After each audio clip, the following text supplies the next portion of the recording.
Welcome to the Programming Leadership Podcast, where we help great coders become skilled leaders and build happy, high-performing software teams.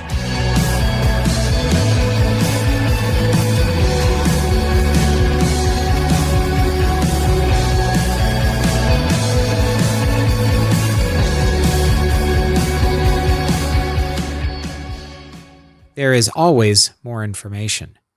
Esther Derby, PSL, May 2019. Esther said this statement as we were debriefing in one of our sessions at Problem Solving Leadership, which was originally designed by Jerry Weinberg back in the 70s. If you can imagine, the same leadership seminar, workshop really, has been running continuously for like 40 years. And in that moment, we were trying to make sense of some situation. Esther said this one small thing: there is always more information. And it hit us like a bolt of lightning. I actually wrote it in my little notebook here. What she meant by that is when it looks like you've completely exhausted all the information you have, when you've taken apart everything and laid it in front of you, and you and your team are looking at a problem, you're trying to estimate something, you're trying to figure something out, it's very easy to imagine, well, we've reached the end of the information. We now have all of the information.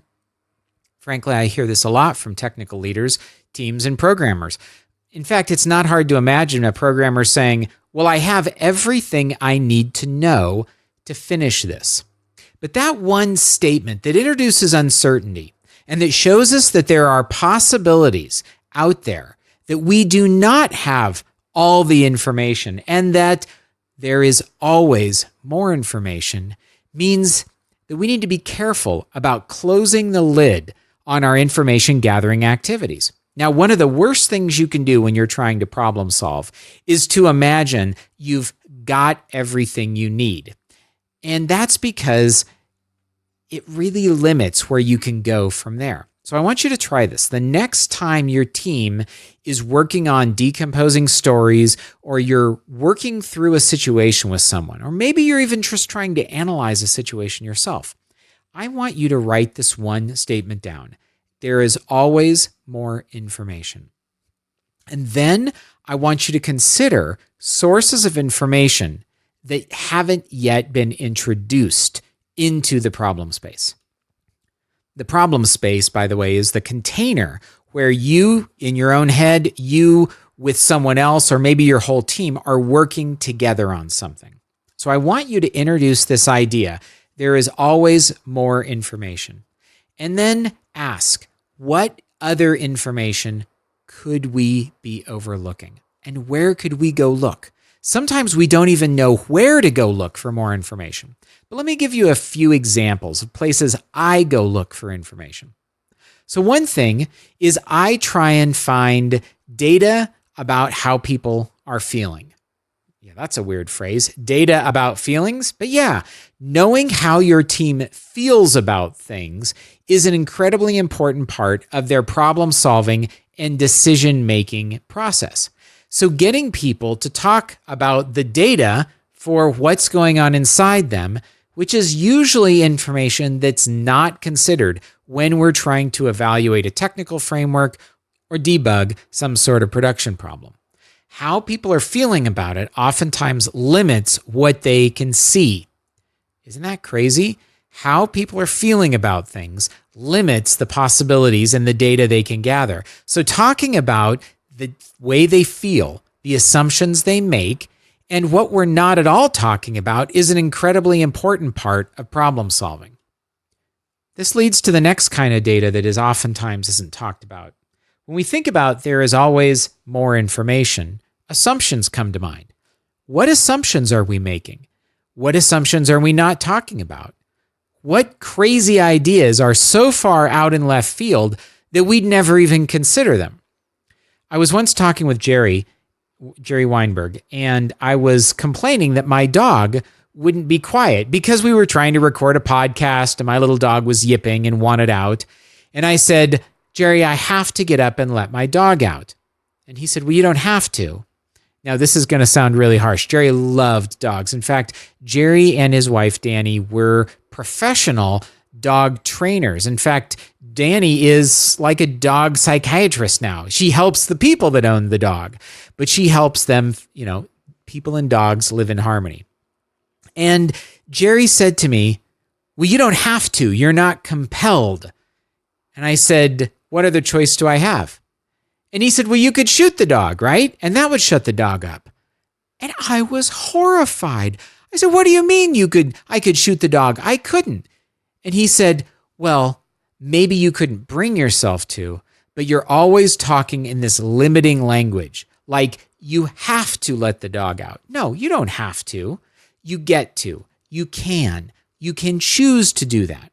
Now, of course, I'm not advocating anyone hurt their dog. I love dogs and I love my dog. But the point is when we say the word have to, we're revealing a mental model that has boundaries. Have to is a container, a box that we put our ideas in. And usually when we say, well, we have to do it this way, what we're actually saying is we cannot do it any other way. We must do it within the parameters of X to Y. We cannot look above or below or beside or around or beneath those ideas. This is the constraints we have. And yet, those constraints are almost always not true. They're limited. Yes, maybe your boss said you have to solve a problem this way, but frankly, I doubt that's happening. I doubt your boss or your user actually cares how you're solving problems. I think instead, though, that your team is constraining too often the way they think about problems. So recognizing there's always more information, one of the things we should ask again is, what assumptions are we making? Software engineers are difficult to hire and often require time to ramp up. So growing the existing team can be the most immediate and effective way to move the needle on value delivered. But growing the existing team, that is building career frameworks and finding additional opportunities to develop engineering talent, can be a vague and daunting task. Join us on August 1st to hear from panelists Erica Stanley, Laura Hogan, and Matt Greenberg as we discuss various approaches to facilitating growth in software engineering teams. We're going to discuss how to build career ladders that create alignment, drive momentum, and reinforce your company's values, best practices for introducing, changing, and communicating expectations around career growth, strategies for helping team members grow beyond title changes and promotion. And we're going to take your questions live. This webinar is presented by GitPrime, which helps managers and engineers use data to deliver better products faster. Start your free trial at getprime.com. So far we've said, how do we feel about things? What's our gut reaction? And next we said, what assumptions do we have about this? That is more information we often don't talk about. The next one that I love is, who are we not talking to? So in the same way as we could say, what are we not talking about? Who are we not bringing into this conversation? Oftentimes, other people bring new perspectives. And yes, sometimes that's a challenge to integrate those perspectives into our thinking, okay? But when we start to say, who else can give us more information? Because we believe truly in our heart, there is always more information. Does that mean we need to talk to the user, the business owner? We need to talk to the client? Maybe we need to talk to QA or a designer. Or heck, maybe we need to talk to the CTO or a different engineer. I don't know who we need to talk to. And by the way, the word need is also a little bit wrong too, because it's who else could we talk to? The more perspectives we get, and the more we can map out the perspectives of different people, the more holistically we see the problem. There is always more information. Here's another place to get information, and that's breaking things up into distinctives. Okay, I'll be honest, I've been taking a course at eCornell, which is like Cornell's online university thing, and they have a really wonderful systems thinking course. And in it, I've learned this 4-part approach to systems thinking, which can be categorized as DSRP: distinctions, systems, relationships, and perspectives. And so when you think about a bug, a behavior in the system, a problem, that problem can always be decomposed into smaller, distinct problems. And then from there, you can continue decomposing them. Now, why is that important? That is incredibly important to systems thinking, because when we see that we take one thing we call the problem and we break it into 4 things, we recognize that the same solution may not fit for all those problems. Or actually, even more often, maybe only one of those is a problem and the other 3 are just factors.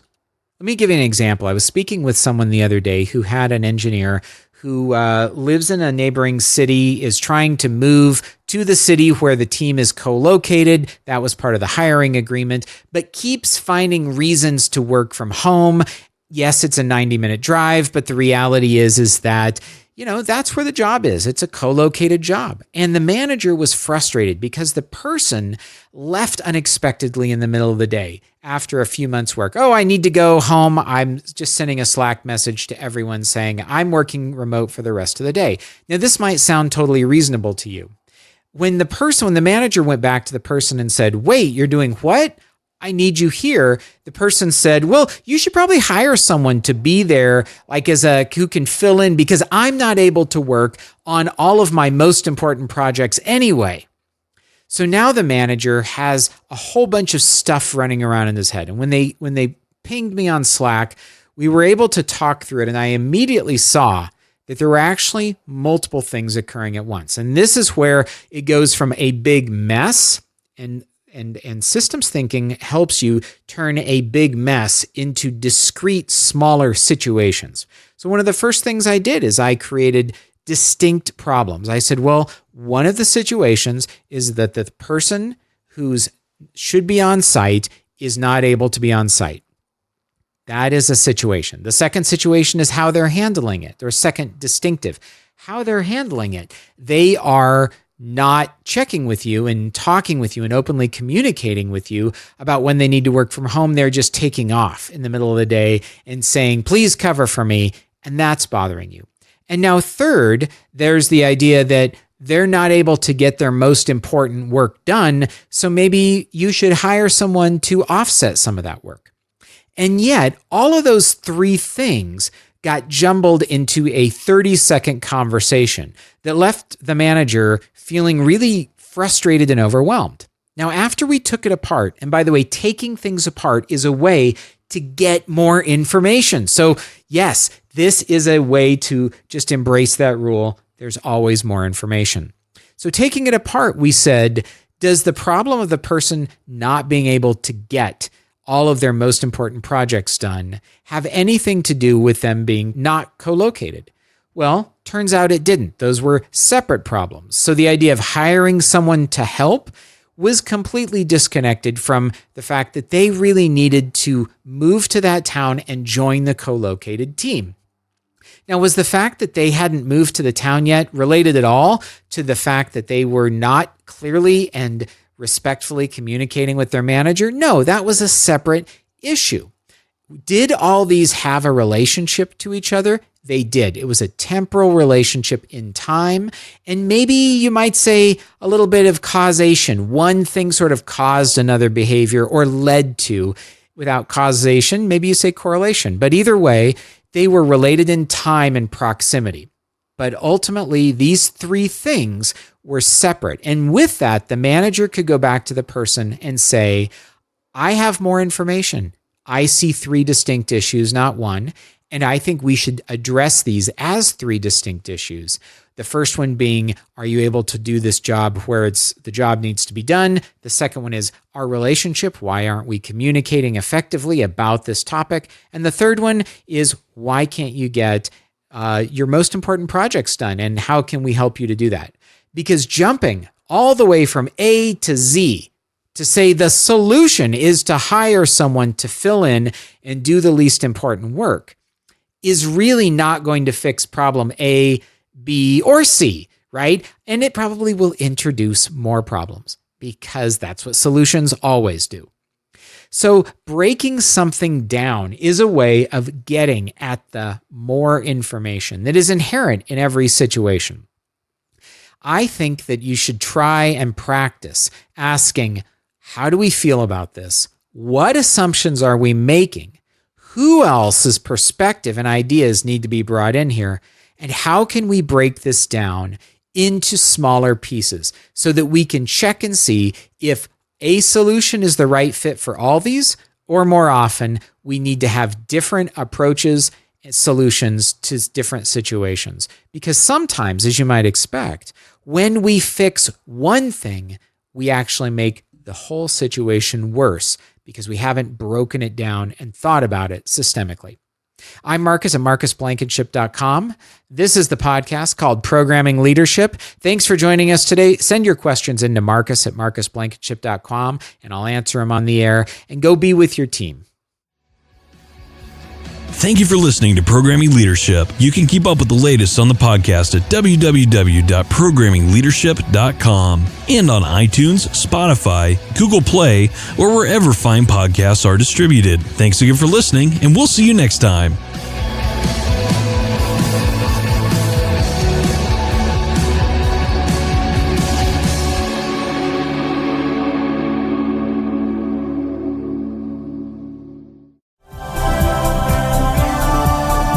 This has been a Humble Pod production. Stay humble.